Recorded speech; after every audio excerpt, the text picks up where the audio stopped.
Okay,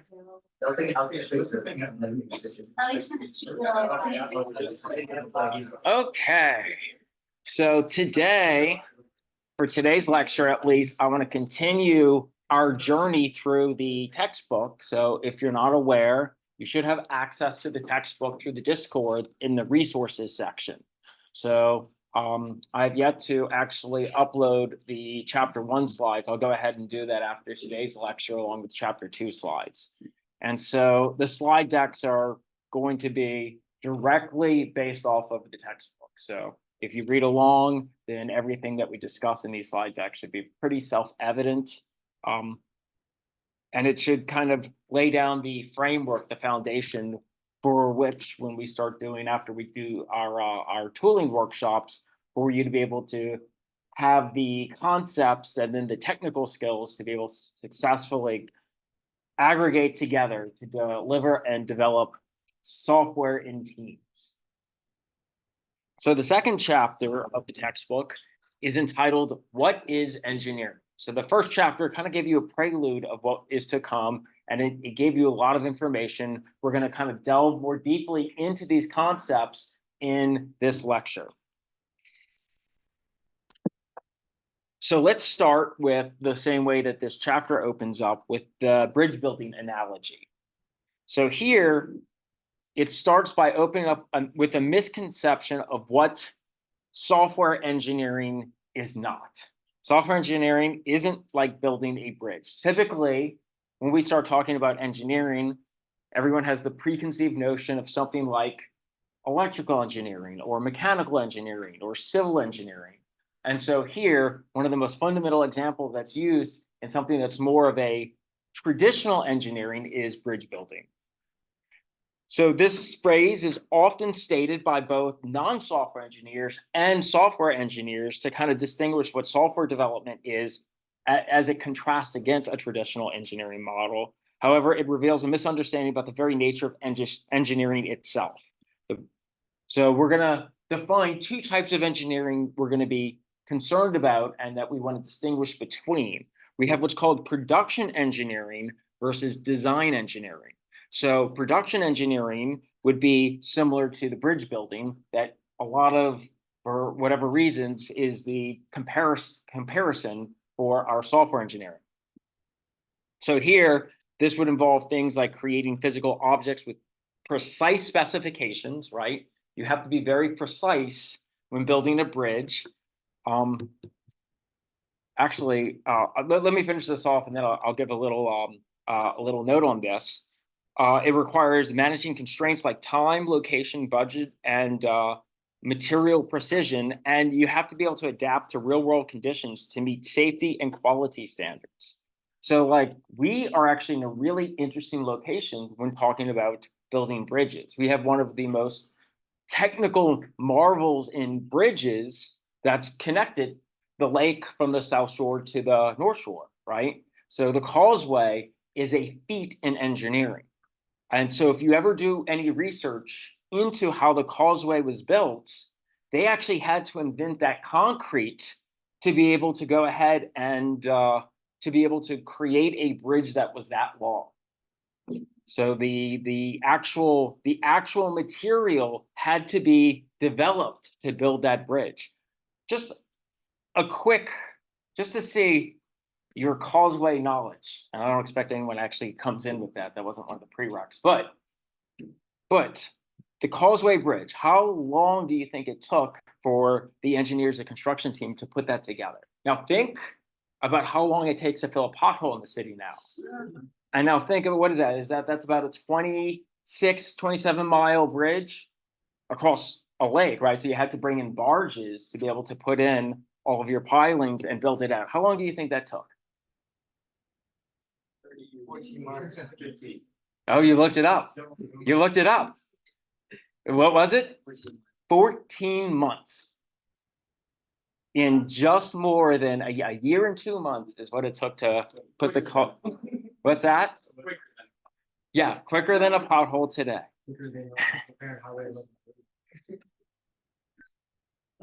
But I mean, but those are considerations that have to go into your production engineering, right? These are a lot of emphasis is on the actual production part, which is, as we start to observe, what we as software engineers have the luxury of can kind of abstract away.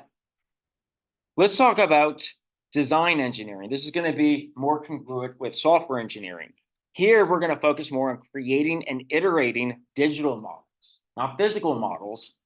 And so this gives us a lack of physical constraints where there's no material measurements or deliveries that we actually have to do in the real world. Not to say we can't create digital measures or software-based measures, but in terms of having a finite amount of resources that are allotted us, that is an artifice, right? That is something that we're not necessarily constrained by. The cost of production, for instance, is minimal. With digital assets, they can be replicated and modified very easily without any overhead. If you're looking to prototype something that's physical, you actually have to make it. And each time you iterate upon it, you got to make a new thing of it. That's going to cost you a physical material cost. You can do the same thing in software, and it's very, very cheap, right? It's just whatever the electricity is. So let's examine deeper this idea about production versus design in traditional engineering. So in the traditional fields, like say, for instance, automotive or aerospace, production is actually the hardest part. So you're moving from your prototype to mass production. And so then you have to create a flow on how it gets mass produced.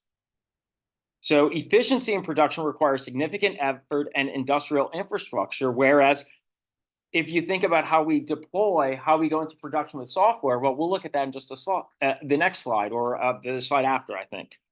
So anyway, knowing that reaching a large-scale production is going to be one of the significant complexities in traditional engineering, then we want to go ahead and abide by a methodology that recognizes that. And so in very traditional engineering kind of firms, you have this waterfall approach that dictates how you go ahead and get something from ideation into production. And so it's this linear sequential approach.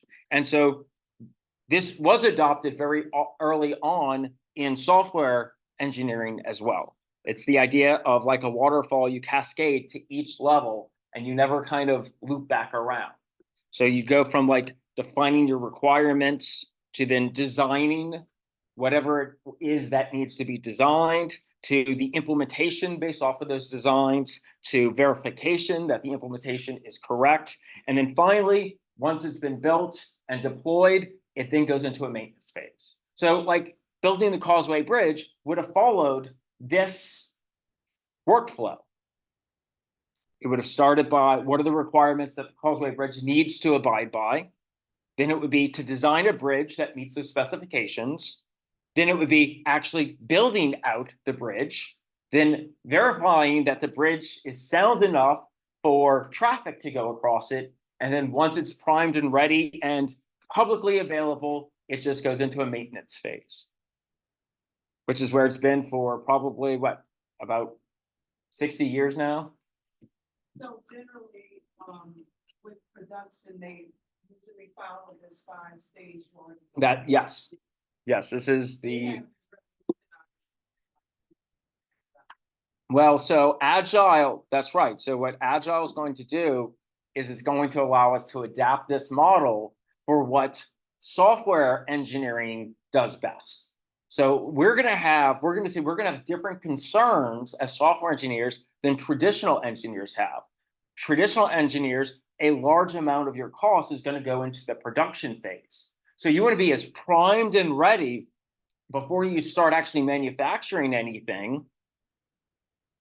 And so the waterfall approach really helps with that. And because the production phase is the most expensive part, you're not going to keep rebuilding bridges, right? So you want to do it right once. But because it's something that happens in the real world, we kind of know all of the requirements that that bridge has to fulfill. Now think about software. Software doesn't exist in the real world, and we'll talk more about this in a slide that's coming up. So much about software engineering has to do with trying to define what is the space we're operating in. It's more like a discovery space. And so whereas traditional engineering, a large amount of your cost is in the production stage, you're going to have to, but one of the things that you can overlook is the fact that it's built in reality and we have a well understood notion about what has to happen, about the physical characteristics of the lake and what the physical characteristics of the concrete that's going to be used. So all of these things are super well defined that allows us to build these really strong requirements and specifications. But in something that is detached from reality, something that's cyber, something that's digital, then all of a sudden your feature space, your specifications are much more nebulous. And so you as software engineers, you'll find you're going to spend a lot more time in discovery, in defining your kind of cyber reality, that your application, the kind of defining the ecosystem, the environment that your application is going to have to exist within. Does that make sense? And so that's going to give us a different set of kinds of concerns on how we best develop software and get it into production. So let's go back. Oh, so that's going to lead right next to this slide then. Software development is a different paradigm. Unlike traditional engineering, software development doesn't face the same production challenges. Software production is automated, scalable, and inexpensive. So a lot of the concerns right off the bat that you have in traditional engineering, you can bypass with software solutions. This is one reason why you can make so much money in software solutions. It's because once you roll out your code, you can duplicate it indefinitely at very little expense. Building software is often as simple as pressing a button. Just deploy it, bam, it's live. But, well, yes. That would be probably a good case study, in fact, on like what not to do in software engineering. And then errors in production are easily addressed with tools and technology. Okay, so key insights, and we've already discussed this just a moment ago because of the great question that you had. So one of the issues that software engineering has had and has definitely been able to address, and in the future will continue to address and improve, is this kind of misapplied thinking. Applying production-centric methods to software can hinder your discovery and innovation process, and that's actually a lot of the crux of what you have to do. So really the focus as a software engineer should be more on the discovery and learning.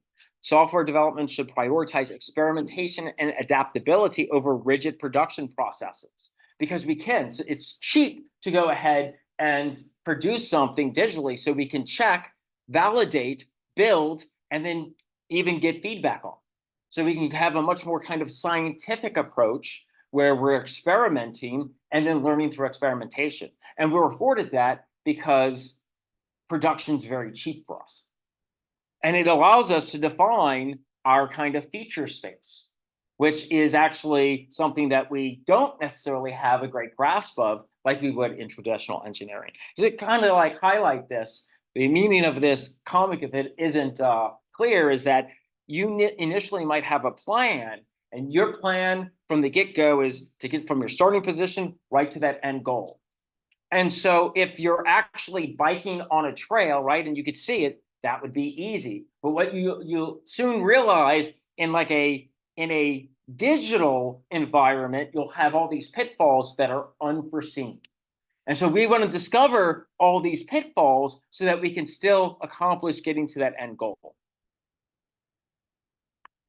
And so we don't want to go with the waterfall method where we create this entire plan that's expecting the top panel, and then we get to the bottom panel, because then we have developed a very brittle system and we'll have to kind of rebuild everything from scratch. And again, that's going to motivate the more agile approach we're going to see, because it facilitates this idea of learning and discovering and building small and adding complexity to something as we grow it out.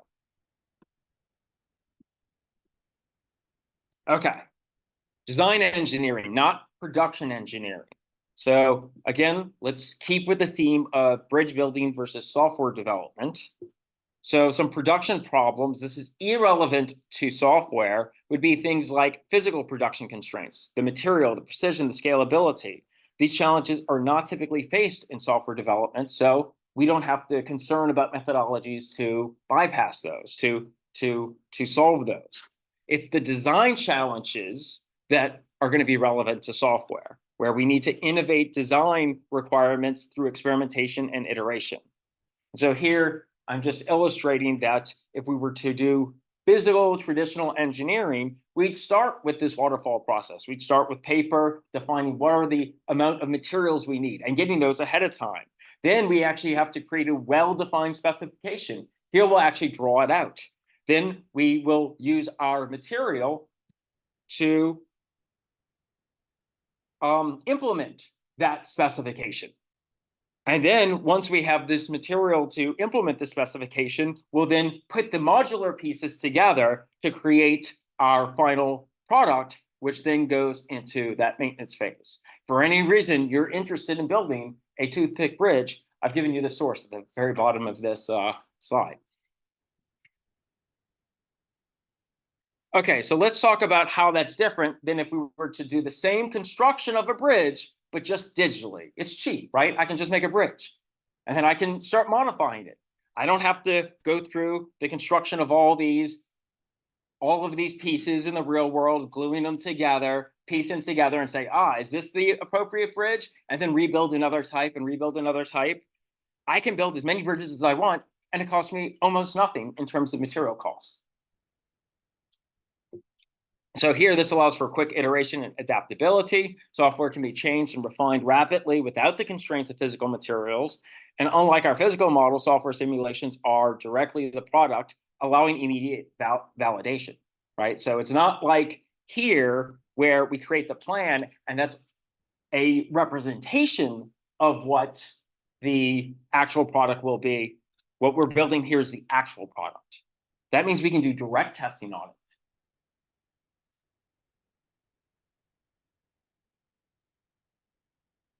That means that the software we're delivering is equivalent to our reality and not some approximation. Okay, so let's talk again, sticking with this idea of design engineering, not production engineering. Let's talk about some of the challenges with scientific rationalism in software. So some missteps historically that we've seen is that software development has often deviated from scientific principles, focusing too much on production-like processes. And so some misconceptions about precision for us is that we have this pursuit, and you might have heard this on like unit testing. You might have heard this on algorithm analysis and in data structures. You might have the implication that a true software engineer has this kind of pure pursuit of mathematical precision in software. You would be wrong, right? That is like a creative writer attempting to not complete a novel until they ensure themselves they have the best possible grammar and that everything is nuanced off of literary theory, right? It's good to have these expectations, but you should not have unrealistic expectations that prevent you from actually being able to deliver. Remember, at the end of the day, software engineering is about making stuff that works. And so too much concern about mathematical precision software can lead to unrealistic expectations. So engineering is about practical application, not necessarily optimal realization. And so what often happens to junior level developers, even senior level developers who fall into the trappings where you're constantly trying to build something that is as optimal as theoretically possible, is that you'll find yourself in analysis paralysis. It's like, how do I move forward? What is the correct approach? So there's this very famous kind of slang in our industry that's called move fast and break things. It's better to try something, see how it results, see why it breaks, again, through that experimentation, learning, and adaptability, and then find a different approach or find a way to fix it. Because that'll prevent you from falling into the trappings of not being able to move forward at all. And you've probably already noticed that. That's probably already kind of a skill you've encountered and adopted in one of your several different programming classes. Am I right in assuming that? Where you're just like, oh, I'm not sure how to do this. Let me just try doing this thing and then add to it until you actually get the homework assignment done. That's the industry. Like, that's a skill set that's super important to have, because that's what software development, that's what software engineering allows us to start building stuff that works. And usually that's okay. I think we talked about this on one of the first lectures, when you're building, especially your MVP, your minimal viable product. And then after that, you can refactor and make it more fault tolerant and robust and whatnot. And ensure that there's no kind of security exploits on it. So just some disadvantages from the waterfall development. This is when we lean too much into the production-like processes, is it is inflexible, right? As we move from one stage to the other, you can't easily take a step back and redo things.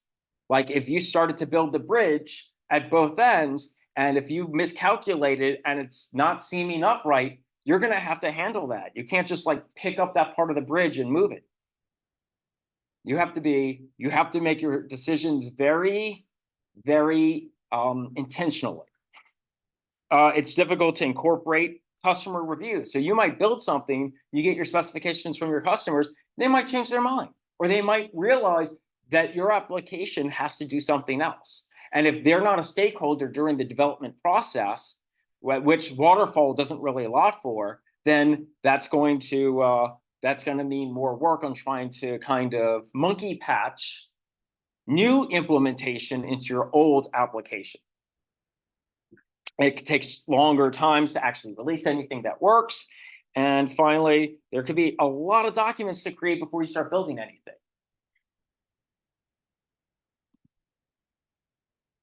What do you mean by difficult to incorporate customers?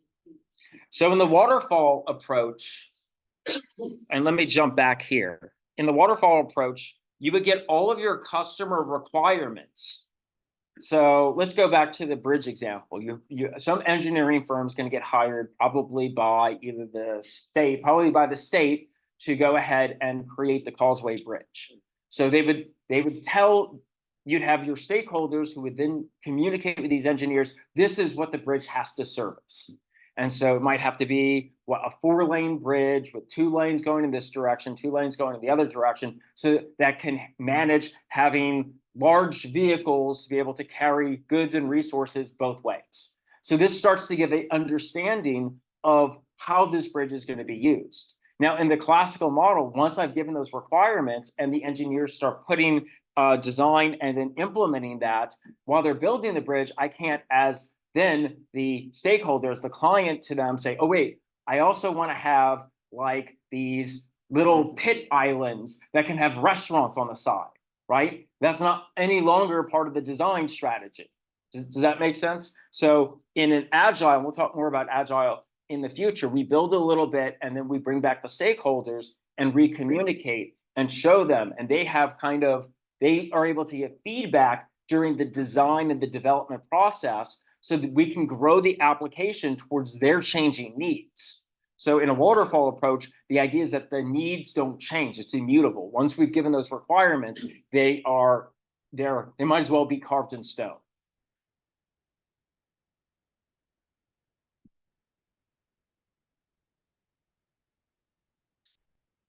Okay, let's look at some historical context in terms of engineering as math in software development, as we're escalating this into software engineering. So just to give a historical concept, in the 1980s to early 90s, there was an increased focus on programming structures and effective problem solving in software engineering. So here the idea was that you'd use formal methods, approaches to software development, would try to integrate this mathematical validation aiming to prove code correctness. And again, this is probably where you've had the most experience with things like big O notation, right? What is the best, most optimal way we can create our algorithm? And that's good, right? It's important to have that skill set because it's going to make you a more efficient and it's going to make you a more capable software engineer. But the challenge here is that formal methods made code production actually harder, especially for complex systems, leading to limited adoption. Because having to formally prove everything in a mathematical sense is going to have an overhead cost of actually having to do the mathematics. So I think what you probably see more or less in industry at this point is kind of modularized approaches where there's these well-defined strategies like design patterns that are well known that key out some of these optimization techniques in both design or execution performances, and then you can adopt those. You can kind of pick and match those up. But to give you an idea of what these formal methods look like, and again, you've probably already taken full classes on this, an example of how we might define binary search, which is on our right-hand side, we have a mathematical specification and formal methods approach that we can define on the left-hand side. So when we're talking about software engineering, again, in the 80s or 90s, this is probably what it was referring to. But it's, again, we've grown since the need for software and the scale of software has outpaced what it was in the 80s and 90s. And again, the idea here is just to show how mutable just the field, the discipline of software engineering is. And again, I'm going to bring this back as to the appeal of mathematical approaches in software. The limitation is an over-reliance on mathematics can constrain creativity and practicality. We talked about this, so I'm going to do just the same image again. This is the highlight. This is why we move away from this, because it can actually inhibit our ability to make stuff that works. And if that's our main goal, we need to find a way to do that with a high success rate. Okay, let's go back to our bridge analogy as well. So engineering as math and software development, we have this real world analogy with engineering disciplines and mathematics. So we know that mathematics plays a huge role in traditional engineering. But it's not the only role. It's a critical tool, but you don't replace it with empirical testing, even in traditional engineering. So in traditional engineering, you would try to predict what would occur using math. You'd study, you would do material sciences, you'd understand the tensile strength of the materials you're going to use. You go ahead and construct and define an actual mathematical model for your bridge. But then after you do that, you do empirical testing. You actually, you can make a scaled version, such as here, and then actually test to make sure that the math is working. You can also go ahead and do testing on the real bridge before you put it in production, right? No engineer should not do any empirical testing before they open it up to the public at large.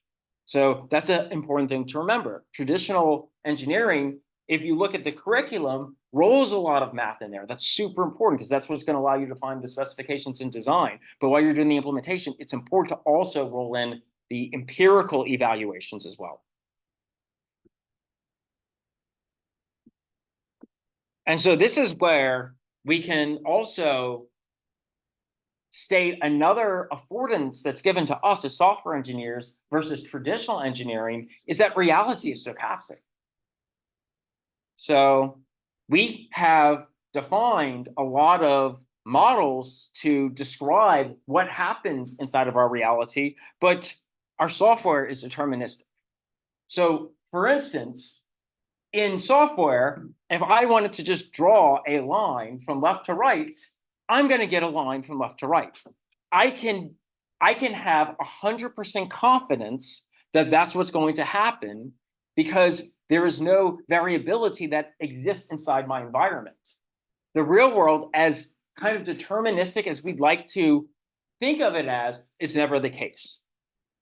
And this is one thing you really learn if you ever go into robotics. And so if you ever go into Redwan's lab, you'll see that he has installed a very expensive camera system that can go ahead and monitor his drones as he flies them inside. Before he had this, I think the department spent $30,000 on these cameras that are anchored in a way that produces very high resolution and very rapid frames per second input that can then be used for localization of where the robots are at inside the environment. Before that, he was using webcams. So there was noisier, more latency. When he was trying to track the path of his robots, he got what looked a path that looked like on the right-hand side, where it looked very jerky, very, very noisy. Whereas with the newer cameras, he gets something more similar to what's on the left-hand side.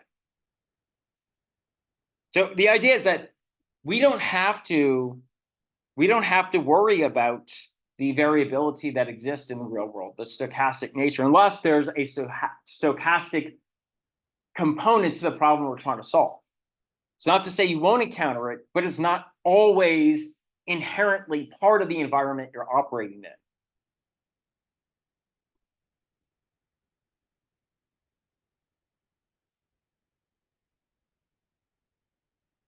Okay, looking further as engineering as math in our software development, let's talk about the pragmatic approach in software engineering. So here we're actually going to start introducing and moving away from our waterfall model to this iterative development cycle. Here, the ideal is we want this hybrid strategy. So just like other engineers, software developers should use mathematical thinking, but also adopt empirical data-driven approaches. You should do incremental learning. So this emphasizes experimentation and adaptation while you build your systems iteratively based off of real-world feedback from your stakeholders or through testing. So again, all of this is leaning into how we've developed this agile model. And then finally, there should be a focus on practical outcomes, not necessarily mathematical optimization. So we aim to create software that works well in practice, balancing mathematical rigor with flexibility and responsiveness.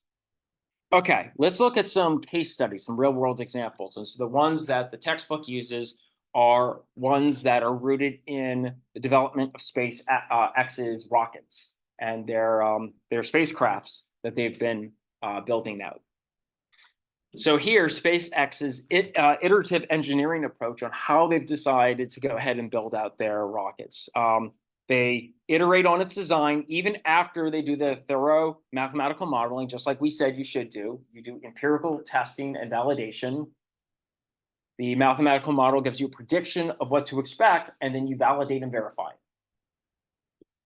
So an example of this is when they switched from 4mm to 3mm stainless steel, and that was tested through a destructive pressure test. Despite having done the mathematics and then computational simulations, they actually built these, pressurized them, and purposely destroyed them just so they can verify. And look, when you're talking about mission critical things like aircrafts, spaceships, or like, for instance, autonomous vehicles, it's very important that you know exactly what's going to happen in the real world before you start deploying that and people are going to use those. But this is still the waterfall method. No, so it's not the waterfall method that they're using, but this is illustrating it's important to adopt both mathematical modeling and then to do empirical testing. And so since these spacecrafts are physical, they'll get to the point where not even the computer simulations are enough. They'll actually build like the actual real world models for the purpose of destroying it, pressurizing it until it's destroyed. That's costly though, right? That's going to cost them a lot to build and actually destroy. And that's an image of one of the destroyed models that they built in order to validate and verify.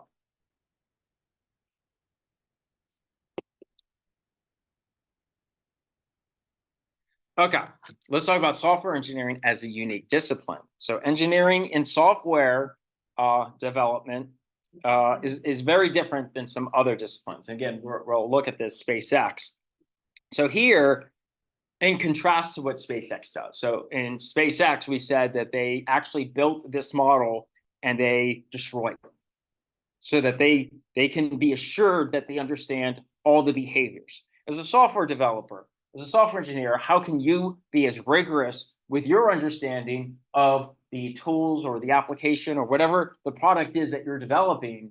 How can you assure that it does everything you'd expect it to do at the same kind of level? And so, well, we actually get direct testing of products. The reason why they had to build that is they didn't trust just a model in terms of a mathematical model. They didn't just trust a computational model. They actually produced a physical model, which had a lot of overhead. What we deliver as software developers is the very code that you're building out is going to be an analog to what you actually publish and produce for your client. So here we can do direct testing of our products. And so those models and the final product are effectively the same.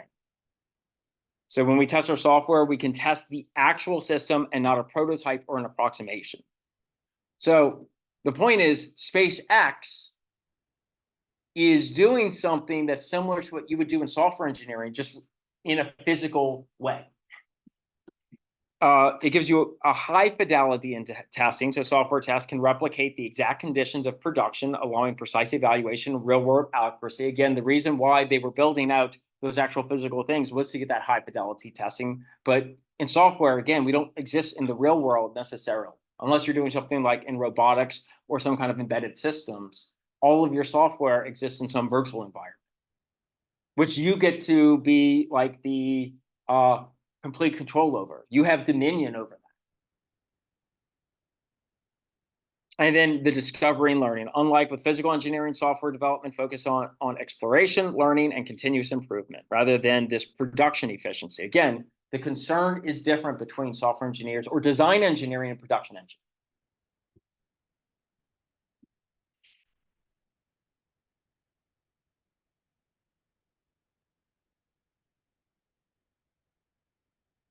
And so what this should mean, though, is generally when we talk about engineering, it should just be about stuff that works. If you build a bridge, it should work, right? If you build a building, it shouldn't collapse unless you're in New Orleans. If you build software, it should do what the software is intended to do. And so here, this is where we can start to contrast that more classical definition from the 80s and 90s of software engineering to how we adopt it today in modern software engineering. Hence the term of the book, Modern Software Engineering. Here, we want to move away from this traditional academic software engineering, which is too rigid and actually ineffective in real world scenarios. Effective engineering should focus on practical outcomes and not theoretical correctness. And how do we do that? Well, taking an actual quote from this author, the way things actually get built is to start with something small that's not super complex and use an iterative, incremental, experimental process and empirical process rather than a defined, well-defined, step-by-step linear process that is a rational, i.e. mathematical model. It's not a solved problem, right? It's a problem that you explore along the way. This means as a software engineer, you can't just take the skills you've used in your last project and can directly apply them in your next project, right? Because each project is going to have that discovery and learning phase in it. Now, when you've seen enough products, you can start doing kind of transfer learning, where this idea from one project can carry over to this other project.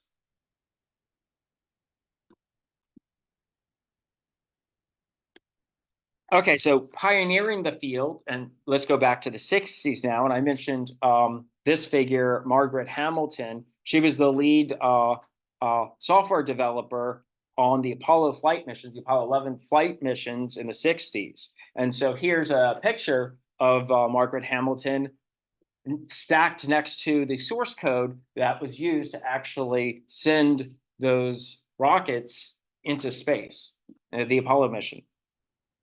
And so her team created software engineering rules as they encountered new challenges balancing the freedom with evolving NASA regulation. Just a depiction of some of the pages from the software rules that she provided to her team is given on the image to the right there.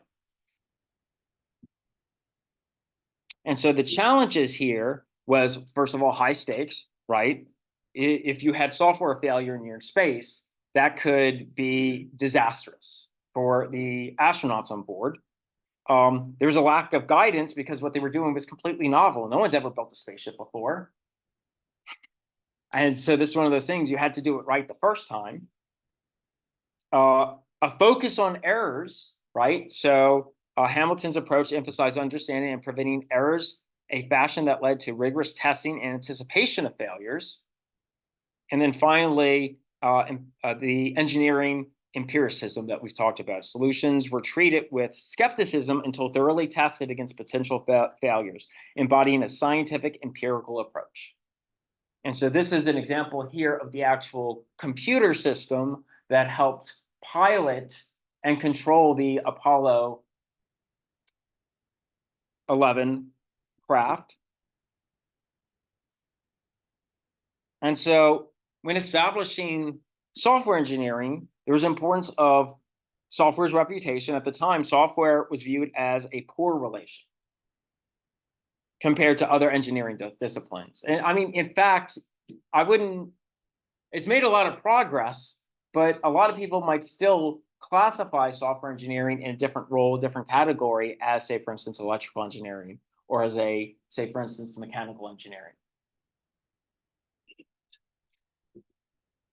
So the term software engineering was used to elevate the perception of software development as a serious engineering discipline that actually required kind of the same rigor and expectations that you'd expect from traditional engineering.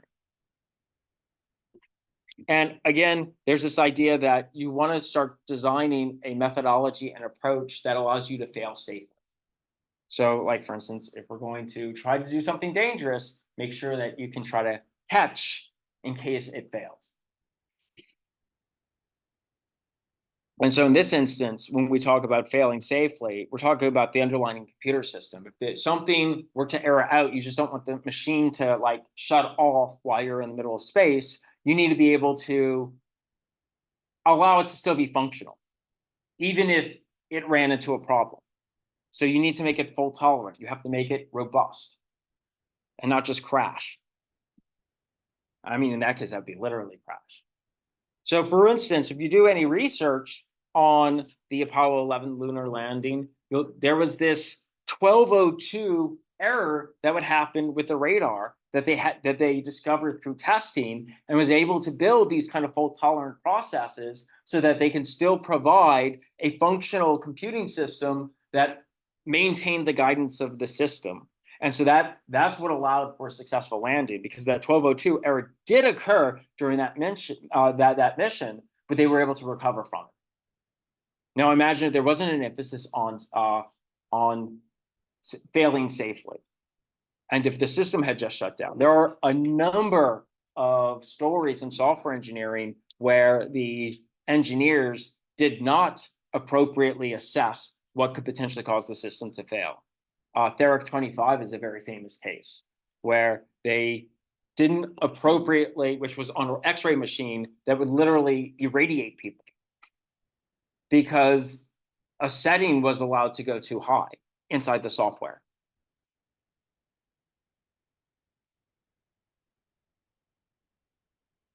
Okay, let's provide some working definitions of engineering. We have application of math.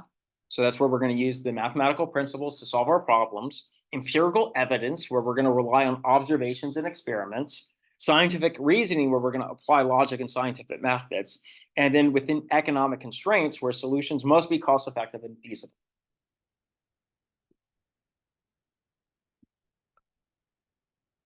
So with that said, let's return back to the entire title of the slide. What is engineering? Well, engineering is the application of the empirical scientific approach to find efficient economic solutions to practical problems.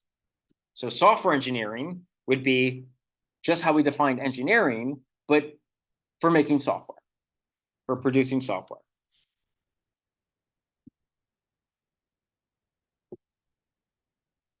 Key characteristics, let's move on. That seems very obvious. So some common misconceptions about software engineering is that it's not just code. So there's this very narrow view, maybe by some more financially minded managers, that believe engineering software development is solely about the output, about producing a large volume of code or getting the results that you're looking for.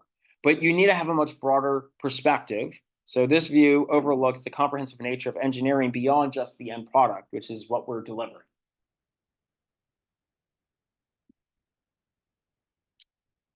So if we return back to the example of our SpaceX rocket, engineering isn't just the rocket. Like just delivering the rocket wasn't the engineering part. It was the entire process of creating the rocket. That is the engineering part. So the rocket is a product of the engineering. It's not the engineering in and of itself. But engineering itself involves the methods, tools, and processes used to build it.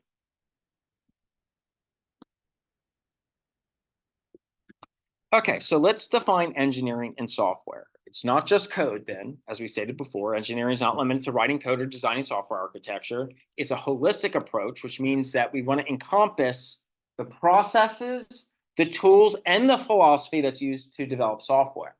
So those are going to be kind of the three pillars that software engineering revolves around, which we'll look at in the next slide, and also scientific rationalism. So we want to apply a rational scientific approach to solving these practical problems. And so when we talk about processes, we're going to talk about, say, for instance, the agile process versus the waterfall process. This is the methodology and framework that's used to guide our software development.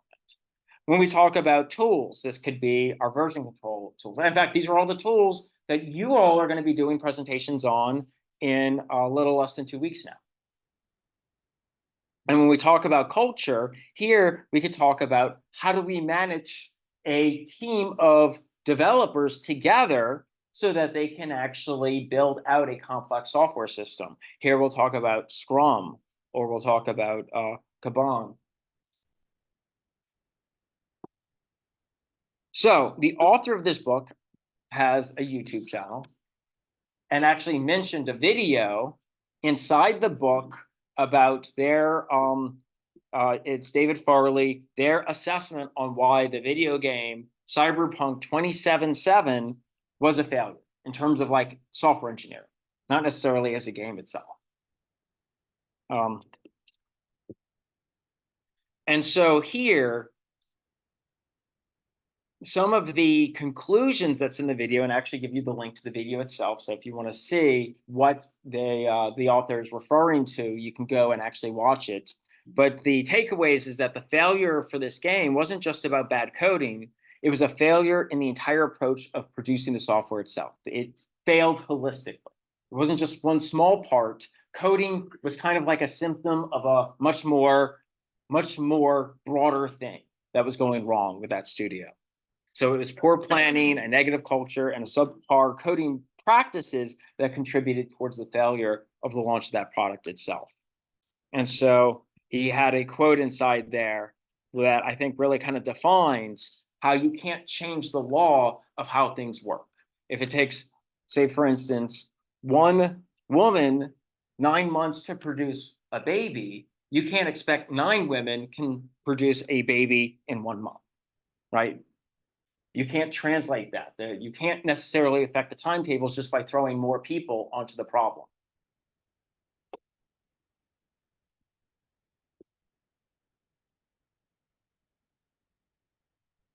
Okay, let's talk a little bit about the evolution of programming languages, because that's also going to illustrate how we've developed software engineering to where it currently is at.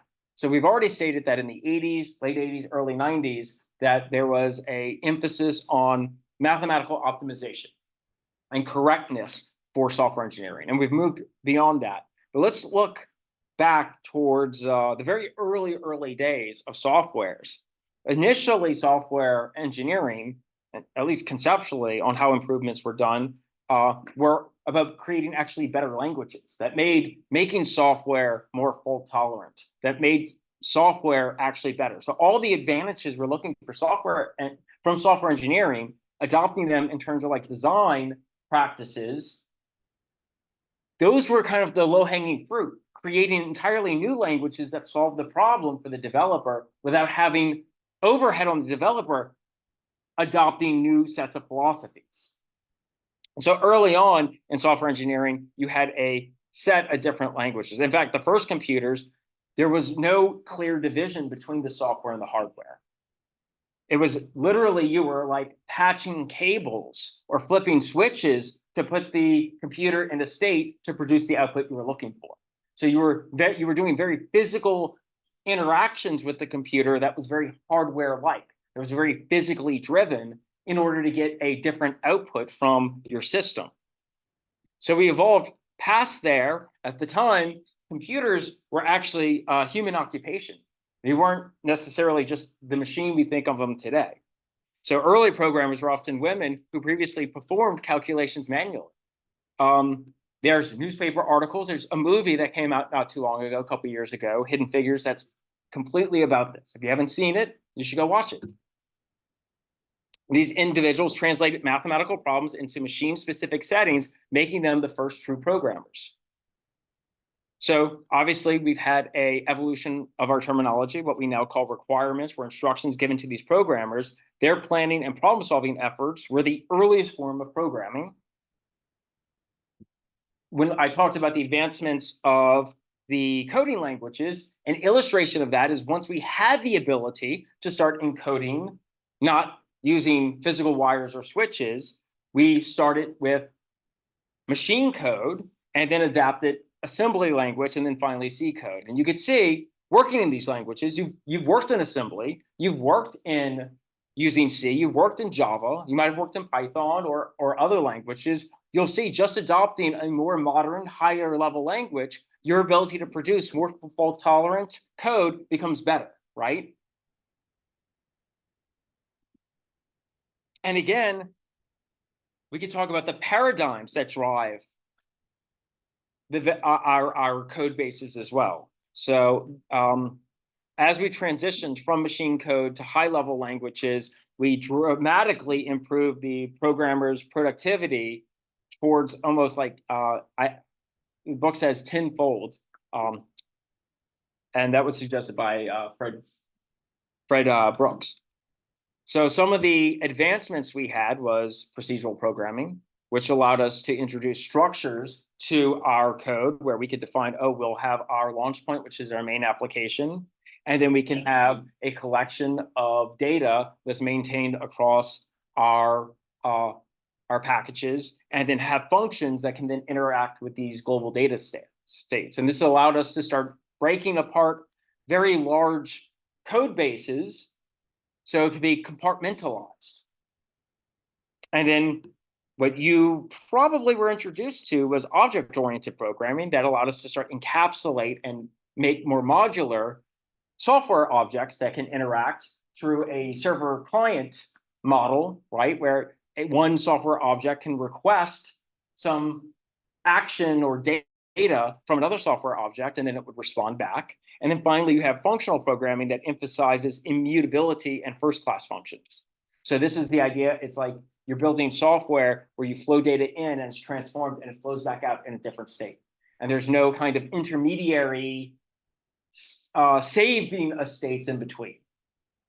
And all of these have their own purposes and their own use cases that make building software into modular pieces easier for us.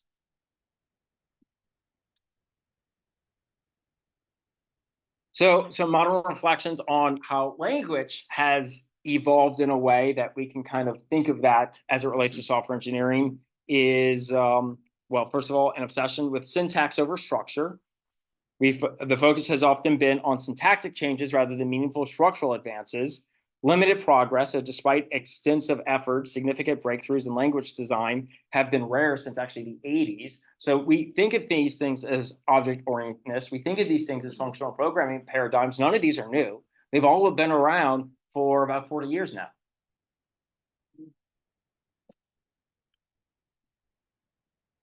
All right. And this is just, the author that I was referencing earlier that said the changes in the way that we just develop our newer or software, higher level programming languages led to a tenfold productivity performance across software developers.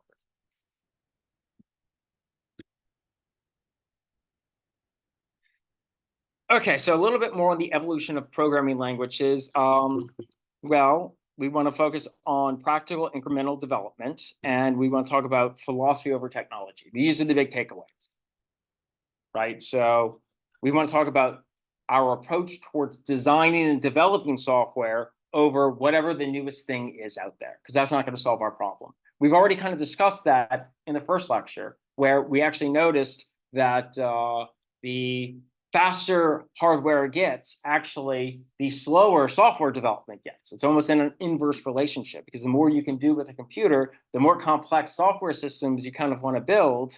And then suddenly it takes much longer human hours and human time to build that software. And so then as a software engineer, you want to consider then a philosophy, because it's got to be something that works with humans as opposed to something that just works on the computing device itself. Okay, so why does engineering matter? Because up to this point, we can say, we can divide creating software as a craft versus an engineer or an engineering something. What's in your mind the distinction between crafting and engineering? Crafting has creativity.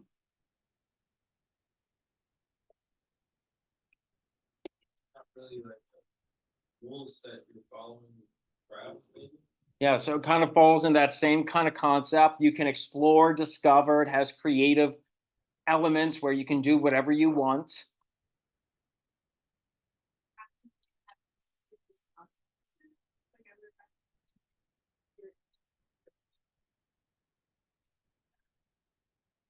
Well, that's definitely an interesting, it's possible. But I might be able to think of things you might be able to craft that might have implications. So I think one thing that crafting has is it's more like you build on a case-by-case scenario as well, right? Whereas engineering, you're kind of defining a mechanism that you can adopt again and again and again.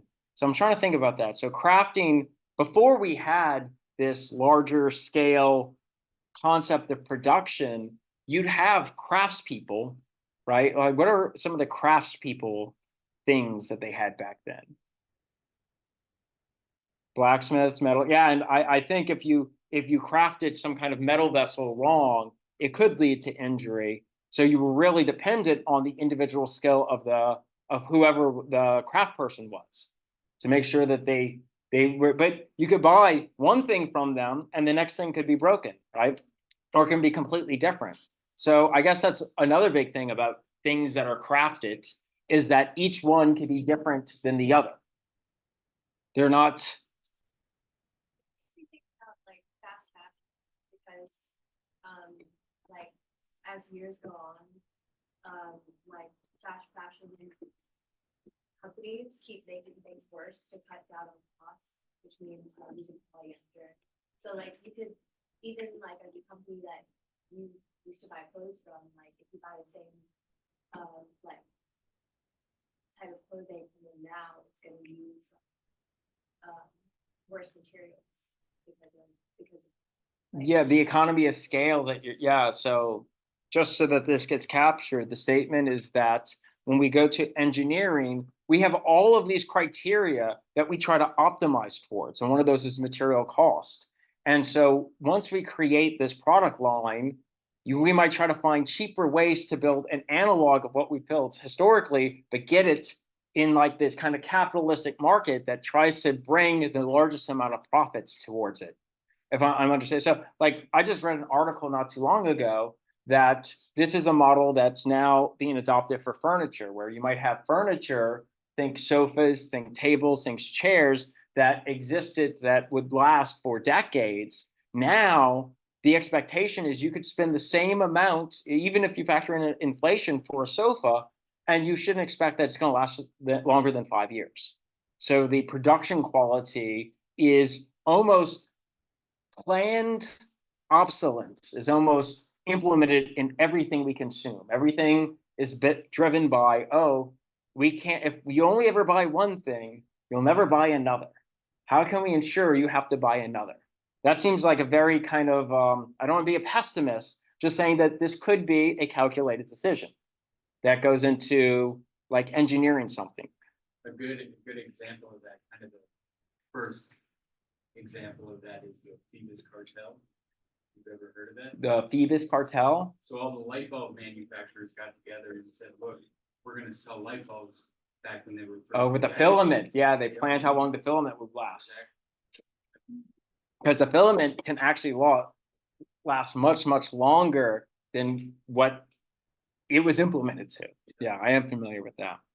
Okay, kind of stepped away from contrasting about the differences between crafting and engineering, but we can certainly see like even what we've explored in terms of this topic, there's different considerations between the two. Like engineering allows for like massive scales. It allows us to start standardizing the things that get produced out, and then apply kind of scientific approach on how can I maximize while minimize. So maximize my output, minimize my cost.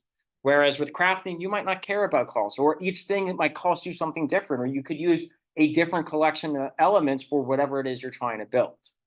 And so we have different values then as people on what is crafted for us versus what is engineered for us. And up until this point, I'm going to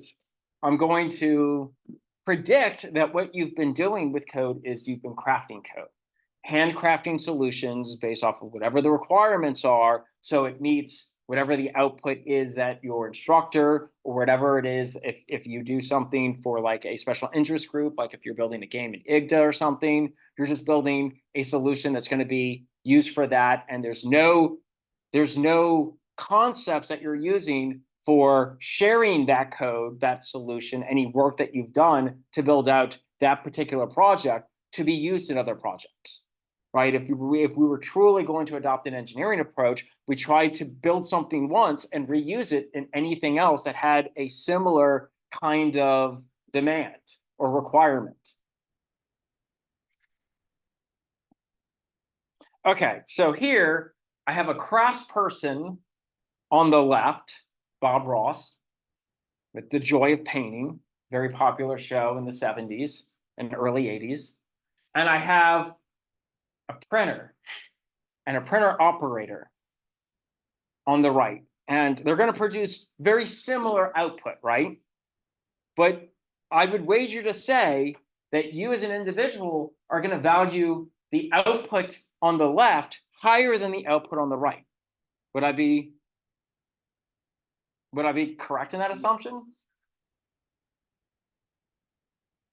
But the output on the right is much more scalable and much more reproducible than the output on the left, which is probably why we value it less. We actually, when it comes towards something like this, value ease and reproducibility less so. Okay, so let's see what the slide says. Characteristics of a craft, one-off creations. Yeah, we hit that marker. Low precision and repeatability. Yeah, we hit that marker too. Like if you go to a craft fair, even if you have the same craft person using the same set of materials and you're looking at a collection of, say, reeds, each one would be indistinguishably different because it's hand painted and the material that they used is not as precisely applied. And maybe some of the ornamentation might be placed or glued differently. And then finally, just human limitation. Precision and tolerance are limited to humans, right? As compared to a machine.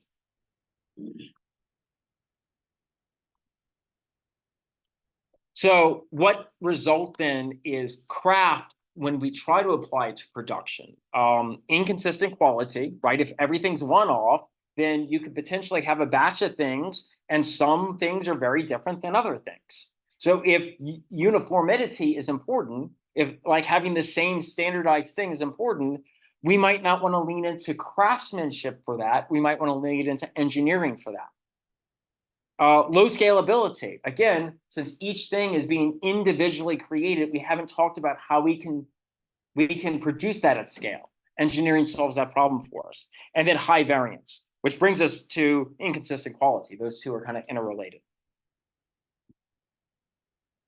So with an engineering approach, it gives us that precision and consistency and scalability, which is what we want in software engineering. We don't want to be doing what you have done for 3 or 4 years now, where every time you are giving a set of requirements, you build everything from scratch, right? We want to start being able to not have to reinvent the wheel, start relying on tools that not just you have developed or other team members have developed, but that have already been developed and made to use in the real world so that you can spend your time developing the solutions that are specified for the problem you're actually trying to solve.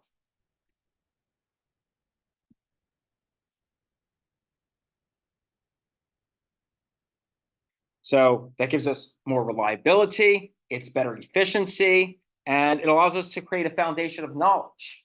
If we can constantly reuse things, we can start to create a repository of things that we can rely on, to turn to as solutions to small problems that grow into this kind of larger environment of engineering that we're a part of.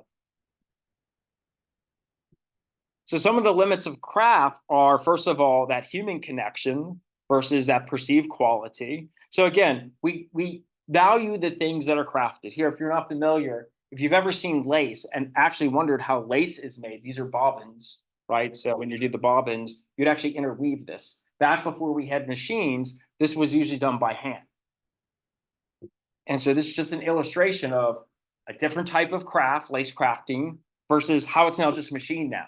Again, just like with the painting, we would perceive machine lace to be much lesser value than hand woven lace, even though you can get greater degrees of precision. You're going to get less variance, and the higher variability is actually what makes it more unique and more desirable.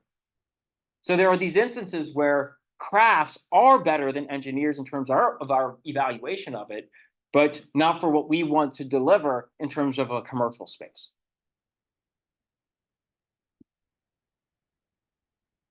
So we already talked about the precision, the machine precision. So humans have lower precision than machine precision. We've already kind of discussed that. I mean, we can get to the molecular precision with machinery at this point, where you're limited by what you can see with your eyes and what you can manipulate with your hands.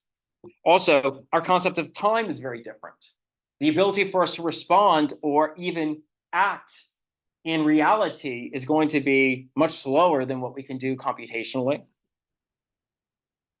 So all these, the thing is, all these have implications in software development. If I'm going to test my software by doing print statements, that's going to be much slower than if I have testing tools that can run this through and evaluate it.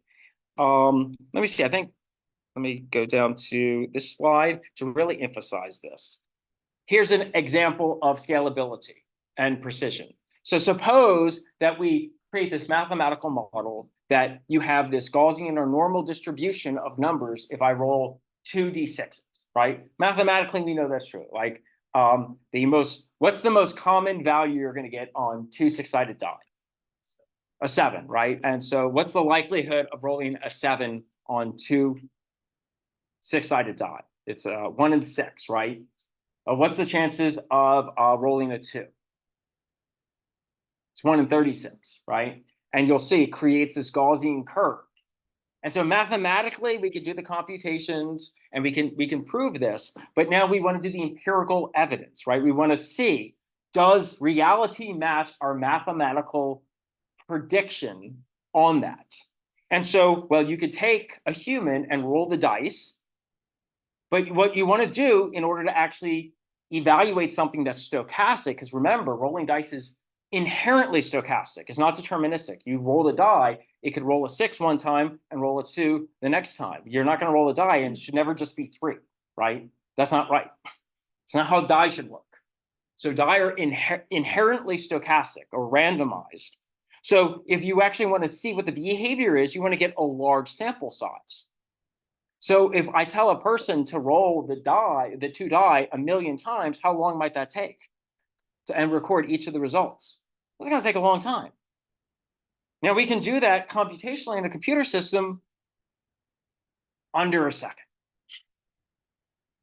Right? That's the scalability we're talking about. We want to take advantage of this. When we identify the environment we're engineering within, we need to exploit the scalability, the precision that the machinery provides to us and try to rely on that as opposed to ourselves. I think that's the big takeaway here on trying to identify what it means to do software engineering versus software crafting.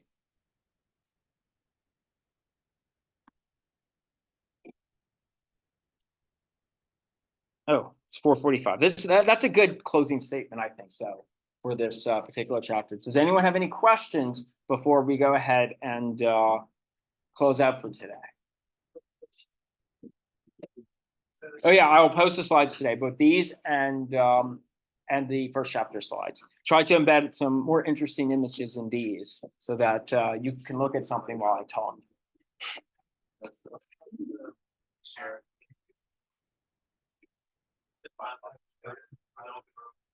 Oh yes, I will. We'll do a tour of that next class. Remind me of that.